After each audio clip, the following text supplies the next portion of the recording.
Hello everyone, welcome to our channel current analysis. दोस्तों आज हम पढ़ने वाले हैं 18 फरवरी के इंपॉर्टेंट करंट अफेयर्स, क्योंकि आज इस वीडियो में हम दोस्तों 18 फरवरी के करंट अफेयर्स के साथ साथ पुराने करंट अफेयर्स और स्टैटिक जीके के कुछ इंपॉर्टेंट क्वेश्चंस लेके आए हुए हैं, जिनको हम आज डिटेल में पढ़ेंगे इस वीडियो में।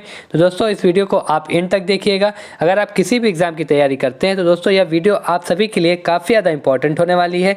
तो अगर सेशन पसंद आए तो वीडियो को लाइक कीजिएगा और ज़्यादा से ज़्यादा लोगों को शेयर कीजिएगा, और हमारे चैनल करंट एनालिसिस को भी सब्सक्राइब कर लीजिएगा और बेल आइकन को भी प्रेस कर लीजिएगा, ताकि आने वाली हर एक वीडियो की अपडेट आपको मिलती रहे। तो चलिए शुरू करते हैं आज के इंपॉर्टेंट क्वेश्चंस को।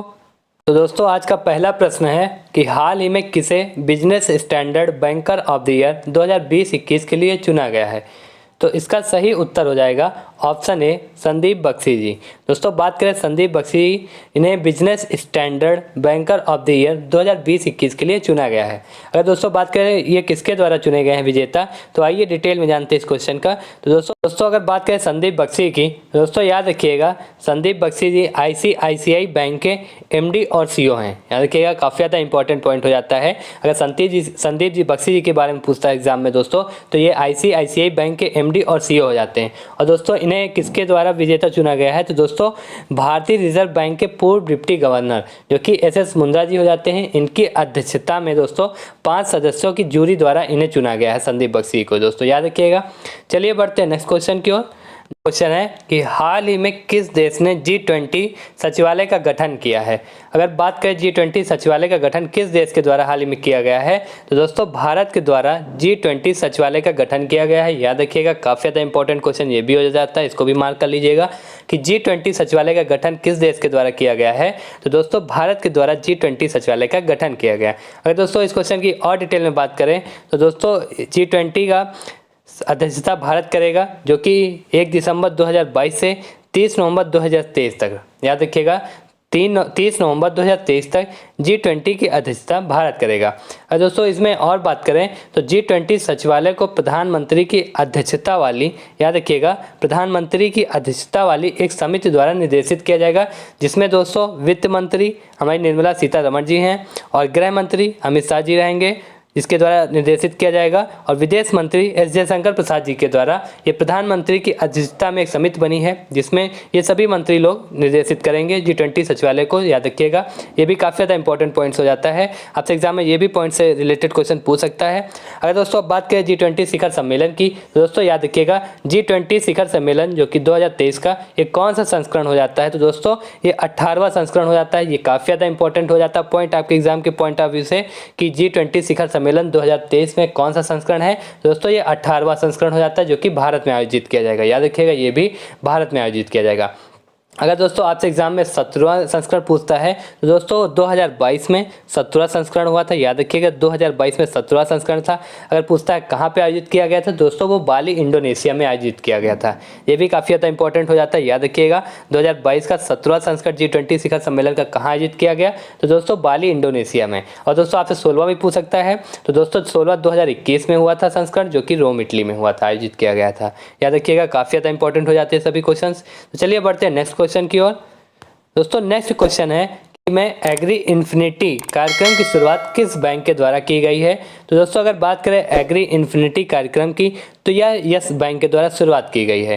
और दोस्तों ये एग्री इन्फिनिटी कार्यक्रम क्या हो जाता है, दोस्तों ये डिजिटल वित्त पोषण समाधान के लिए एक यस बैंक के द्वारा एग्री इन्फिनिटी कार्यक्रम चलाया गया है। याद रखिएगा, डिजिटल वित्त पोषण समाधानों के लिए एग्री इन्फिनिटी कार्यक्रम चलाया गया है। किस बैंक के द्वारा, तो दोस्तों यस बैंक के द्वारा एक कार्यक्रम चलाया गया है। अगर दोस्तों बात करें यस बैंक की इस्टेब्लिशमेंट या हेडक्वार्टर की, तो दोस्तों यस बैंक की इस्टेब्लिशमेंट 2004 में हुई थी। याद रखिएगा, ये बिग पॉइंट आपके एग्जाम के पॉइंट ऑफ व्यू से काफ़ी ज़्यादा इंपॉर्टेंट हो जाते हैं दोस्तों।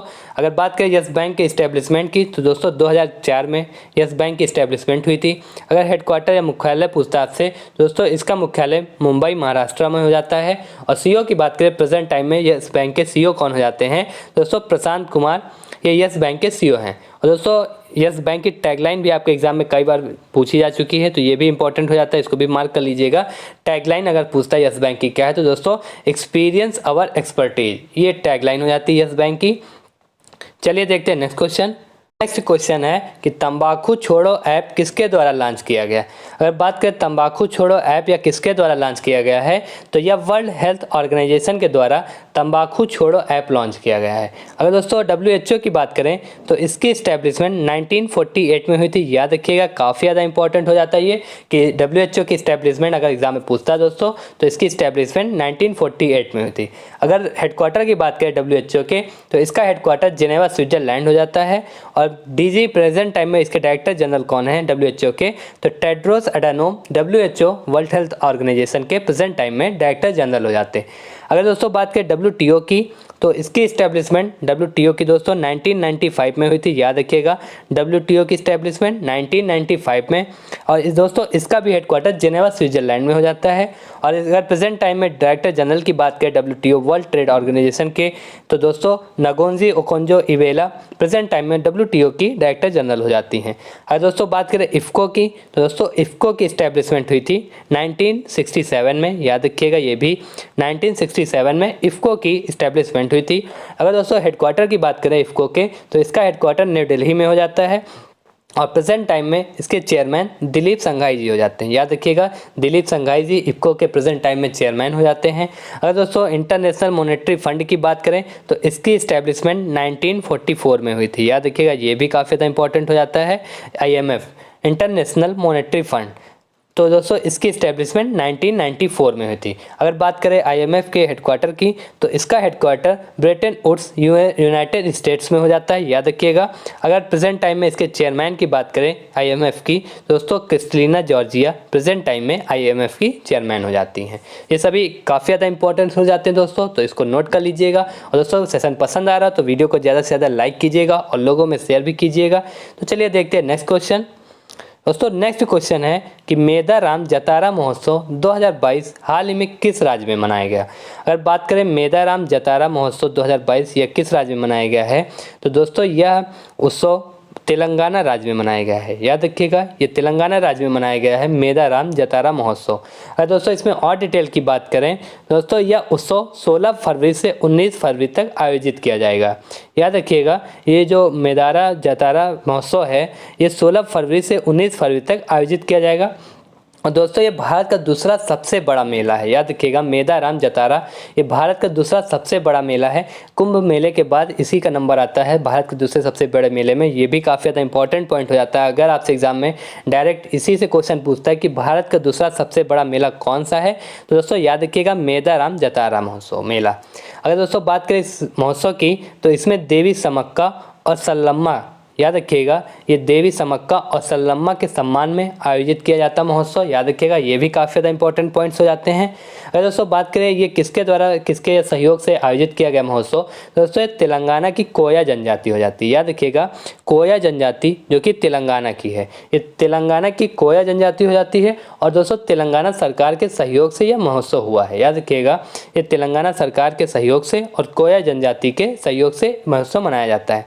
और दोस्तों बात करें 1998 में इस महोत्सव को स्टेट फेस्टिवल भी घोषित किया गया था। ये काफ़ी ज़्यादा इंपॉर्टेंट पॉइंट हो जाता है, इसको जरूर याद रखिएगा कि मेदाराम जतारा फेस्टिवल को कब स्टेट फेस्टिवल घोषित किया गया तो दोस्तों 1998 में मेदाराम जतारा महोत्सव को स्टेट फेस्टिवल घोषित किया गया था। और किस स्टेट का हो जाता है तो ये तेलंगाना स्टेट का हो जाता है। और दोस्तों तेलंगाना जो कि भारत का सबसे नवीनतम राज्य भी हो जाता है, ये भी याद रखिएगा।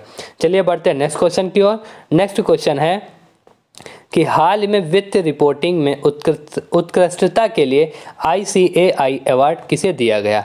अगर बात करें वित्तीय रिपोर्टिंग में उत्कृष्टता के लिए दोस्तों ICAI अवार्ड दिया जाता है, ये किसे दिया गया है दोस्तों ये रेलटेल को दिया गया है। किसे दिया गया है रेलटेल को। अगर दोस्तों इसमें और डिटेल की बात करें रेलटेल की तो यह पुरस्कार institute of chartered accountants of India द्वारा दिया जाता है। याद रखिएगा, institute of chartered accountants of India के द्वारा दिया जाता है। और दोस्तों यह पुरस्कार वित्तीय विवरणों की सूचना की तैयारी और प्रस्तुति में बेहतरीन मानकों को बढ़ावा देने के लिए उसे दिया जाता है। तो चलिए देखते हैं नेक्स्ट क्वेश्चन। नेक्स्ट क्वेश्चन है कि हाल ही में बप्पी लहरी का 59 वर्ष की आयु में निधन हो गया, वे किस क्षेत्र से संबंधित थे? तो दोस्तों बप्पी लहरी जी एक काफ़ी खास चर्चित व्यक्ति हो जाते हैं, याद रखिएगा। ये किस क्षेत्र से थे? तो ये गायक थे, याद रखिएगा। बप्पी लहरी जी इनका हाल ही में निधन हुआ है, तो दोस्तों ये गायक थे, याद रखिएगा। चलिए बढ़ते हैं नेक्स्ट क्वेश्चन की ओर। दोस्तों नेक्स्ट क्वेश्चन है कि मशहूर गायिका संध्या मुखर्जी का 90 साल की उम्र में निधन हुआ है, वह किस राज्य से संबंधित थी? अगर दोस्तों बात करें मशहूर गायिका संध्या मुखर्जी जी जिनका हाल ही में निधन हुआ है, ये किस राज्य से संबंधित थी? दोस्तों ये पश्चिम बंगाल राज्य से संबंधित थी, याद रखिएगा। किस राज्य से थी? तो ये पश्चिम बंगाल राज्य से थी। और दोस्तों संध्या मुखर्जी जी का इनका पूरा नाम गीता श्री संध्या मुखोपाध्याय भी है, याद रखिएगा। गीता श्री संध्या मुखोपाध्याय अगर आपसे एग्जाम में पूछता है तो दोस्तों ये संध्या मुखर्जी जी का ही पूरा नाम है, याद रखिएगा, कंफ्यूज मत होइएगा। अगर आपसे संध्या मुखर्जी पूछता है या गीता श्री संध्या मुखोपाध्याय पूछता है तो दोस्तों सेम क्वेश्चन होते हैं। और दोस्तों इसमें और डिटेल की बात करें तो दोस्तों इन्हें 2011 में पश्चिम बंगाल सरकार द्वारा दिया जाने वाला सर्वोच्च नागरिक सम्मान बंगा विभूषण भी मिला था, याद रखिएगा। संध्या मुखर्जी जी को बंगा विभूषण पुरस्कार ये कब दिया गया? तो दोस्तों ये 2011 में दिया गया। ये पश्चिम बंगाल सरकार द्वारा दिया जाने वाला सर्वोच्च नागरिक सम्मान है, ये भी याद रखिएगा कि पश्चिम बंगाल का सर्वोच्च नागरिक सम्मान कौन सा हो जाता है? तो बंगा विभूषण। और ये संध्या मुखर्जी जी को 2011 में दिया गया था। और दोस्तों इन्हें 1970 में जय जयंती के लिए सर्वश्रेष्ठ महिला पार्श्व गायिका के राष्ट्रीय फिल्म पुरस्कार भी मिला था। ये सब काफ़ी ज़्यादा इंपॉर्टेंट पॉइंट्स हो जाते हैं, इनको नोट कर लीजिएगा। ये बात करते हैं नेक्स्ट क्वेश्चन की। नेक्स्ट क्वेश्चन है कि किस मंत्रालय ने इंडियाज वीमेन अनसंग हीरोज नामक कॉमिक बुक जारी की है? तो दोस्तों अगर बात करें इंडियाज वुमेन अनसंग हीरोज, ये कॉमिक बुक किसके द्वारा जारी की गई, किस मंत्रालय के द्वारा?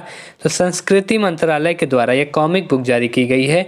इसका नाम क्या हो जाता है? तो इंडियाज वुमेन अनसंग हीरोज, ये कॉमिक बुक है जो कि संस्कृति मंत्रालय के द्वारा जारी की गई। दोस्तों आपसे संस्कृत मंत्रालय के मंत्री कौन है पूछता है तो याद रखिएगा इस मंत्रालय के मंत्री कौन हो जाते हैं?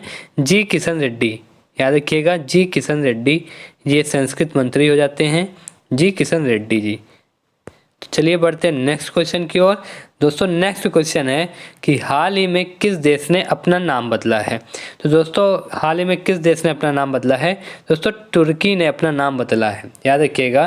तुर्की देश ने अपना नाम बदल लिया है और इसने अपना नाम बदल के दोस्तों क्या रखा है, ये भी आपसे एग्जाम में पूछ सकता है। तो याद रखिएगा इसने अपना तुर्की से नाम बदल के क्या रखा है? तुर्कीये, याद रखिएगा क्या रखा है? तुर्कीये। ये तुर्की का नाम बदल के तुर्कीये रखा गया है। और ये तुर्की के राष्ट्रपति एर्दोगन के द्वारा ये तुर्की का देश का नाम बदल के तुर्कीये रखा गया। अब दोस्तों बात करें तुर्की की कैपिटल की, तो तुर्की की कैपिटल अंकारा हो जाती है, याद रखिएगा। तुर्की की कैपिटल अंकारा हो जाती है। और तुर्की की मुद्रा तुर्किश लीरा, तुर्की में कौन सी चलती है दोस्तों? तो तुर्किश लीरा ये मुद्रा हो जाती है। अगर राष्ट्रपति की बात करें तो तैयब एर्दोगन ये तुर्की के राष्ट्रपति हो जाते हैं। तो चलिए देखते हैं नेक्स्ट क्वेश्चन। नेक्स्ट क्वेश्चन है कि हाल ही में गेमिंग ऐप A23 ने किसे अपना ब्रांड एम्बेसडर बनाया है? दोस्तों एक गेमिंग ऐप हो जाता है A23, इसका ब्रांड एम्बेसडर किसे बनाया गया है? दोस्तों शाहरुख खान को ब्रांड एम्बेसडर बनाया गया है A23 ऐप का। और दोस्तों हाल ही में अक्षय कुमार को उत्तराखंड का ब्रांड एम्बेसडर बनाया गया है और पंकज त्रिपाठी जी को दोस्तों फिनो पेमेंट बैंक का ब्रांड एम्बेसडर बनाया गया, याद रखिएगा। काफ़ी ज़्यादा इंपॉर्टेंट हो जाते हैं ब्रांड एम्बेसडर, ताकि आपके हर एक एग्जाम में दोस्तों ब्रांड एम्बेसडर से रिलेटेड क्वेश्चन जरूर पूछते हैं दोस्तों, याद रखिएगा। तो चलिए देखते हैं नेक्स्ट क्वेश्चन। दोस्तों नेक्स्ट क्वेश्चन है कि 15वां CEC महिला आइस हॉकी चैंपियनशिप 2022 का खिताब किस टीम ने जीता है? तो दोस्तों महिला आइस हॉकी चैंपियनशिप 2020 का खिताब किस टीम ने जीता है? दोस्तों ये खारू टीम ने जीता है। किस टीम ने?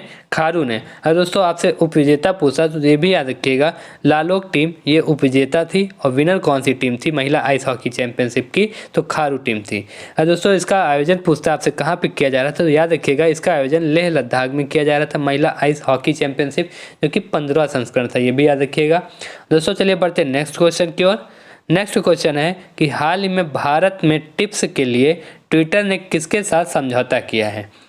दोस्तों ये भारत में टिप्स के लिए ट्विटर ने किसके साथ समझौता किया है? तो दोस्तों पेटीएम के साथ ट्विटर ने समझौता किया है टिप्स के लिए, याद रखिएगा। ट्विटर ने पेटीएम के साथ समझौता किया है यार। चलिए देखते हैं नेक्स्ट क्वेश्चन। नेक्स्ट क्वेश्चन है कि हाल ही में भारत सरकार ने कच्चे पाम ऑयल पर कृषि उपकर को घटाकर कितना प्रतिशत कर दिया है।